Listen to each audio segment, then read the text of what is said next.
Bien, seguimos adelante. Entonces, repito, Éxodo 20, capítulo 20, versículo 8. Acuérdate del sábado para consagrarlo. Trabaja 6 días y haz en ellos todo lo que tengas que hacer. Pero el día séptimo será un día de reposo para honrar al Señor tu Dios. Muy, muy interesante. Lo quise leer de NBI, nueva versión internacional, porque me pareció muy interesante la forma en la que se tradujo en esta versión. Y lo quise leer por señalar de manera muy particular dos cosas que no lo expresa así Reina Valera.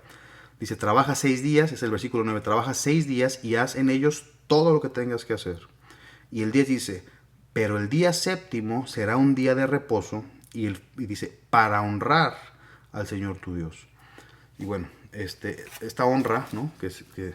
Con la cual nosotros o sea, entendamos cómo es que honramos a Dios reposando, cómo es que honramos a Dios sin hacer nada, porque técnicamente o sea, no se puede hacer ninguna labor en la tradición judía aún el día de hoy, no se puede hacer ni comida el día de reposo, o sea, no puede haber ningún tipo de esfuerzo que se haga en ese día.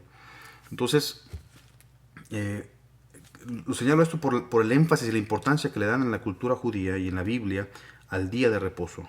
Moisés lo pone como algo elemental en la creación y aparte se señala como uno de los 10 mandamientos, ¿no? Y es muy interesante.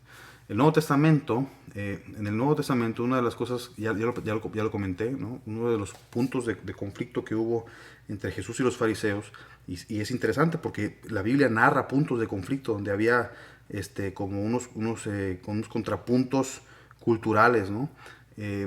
Narra a los fariseos reclamándole a Jesús el no guardar el reposo, ¿no? Y creo que para este punto ya Jesús les hacía ver, ¿no? Una vez más cómo tenían cómo habían perdido ya el sentido, la esencia del mandamiento, la esencia del día de reposo, y lo habían llevado a algo que era solamente una obra muerta, que era algo que estaba afuera nada más. Y entonces, mira, esto es lo que yo veo, ¿no? El enfoque del día de reposo, eh, voy a leer aquí mis notas. Dice, eso es lo que el enfoque del día de reposo está en los primeros 6 días. Ok, ya recordé. El enfoque del día de reposo está en los primeros 6 días. O sea, independientemente de cuál sea el día séptimo, si es el sábado, el domingo, el lunes, el miércoles o el día que sea, el enfoque del día de reposo creo que está en los primeros 6 días. El Éxodo 29 señala, dice, en los 6 días, en los días de tu labor, dice Reina Valera, dice, trabaja 6 días y haz en ellos todo lo que tengas que hacer. O sea, creo que ahí está el enfoque del día de reposo. Trabaja 6 días y haz en ellos todo lo que tengas que hacer. Dice, 6 días trabajarás, así dice Reina Valera, trabajarás y harás toda tu obra. En la narración de la creación, durante 6 días,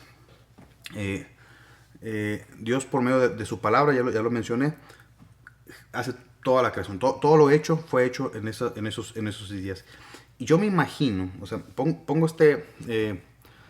vamos a poner esta analogía con la agricultura, ¿no? Yo me imagino a una persona, a un agricultor, que durante 6 días, vamos a ponerlo así, 6 días, se dedica a labrar, a surcar, a hacer surcos, a sembrar, a cubrir, a regar y a abonar la tierra, ¿no? O sea, durante 6 días él hace esas 6 actividades. Y dije o sea, verbos porque es totalmente intencional. Durante esos 6 días él hace todas esas labores, lleva a cabo todas estas funciones, y después de eso, después de esos 6 días, ¿no? ¿Qué es lo que le corresponde? ¿Qué sigue para el agricultor? La respuesta es esperar, ¿no? O sea, él hace toda su chamba, hace lo que tiene que hacer, siguió el proceso, ¿no? Todo lo hizo correcto, y lo único que le queda es esperar. Mi padre me decía que uno debe hacer todo lo posible. Decía, ¿sabes qué, Joel? O sea, uno tiene que hacerse cargo y hacer todo lo imposible. Y lo imposible, decía, eso ya se lo dejamos a Dios. O sea, cuando nosotros hacemos todo lo posible, lo único que nos queda es lo imposible. Y eso se lo tenemos que dejar a Dios, ¿no? Y ¿por qué es importante esto?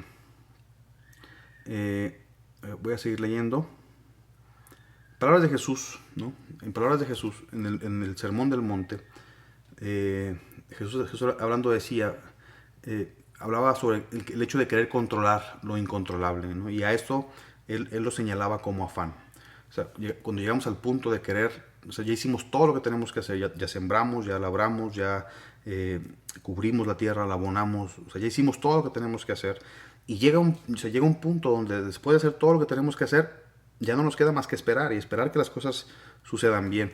Y Jesús, cuando nosotros queremos controlar lo incontrolable, Jesús en esta porción, eso está en Mateo capítulo 6, versículo 25, en esta porción Jesús llama a eso, a querer controlar lo incontrolable, le llama afán, ¿no? Le llama afán.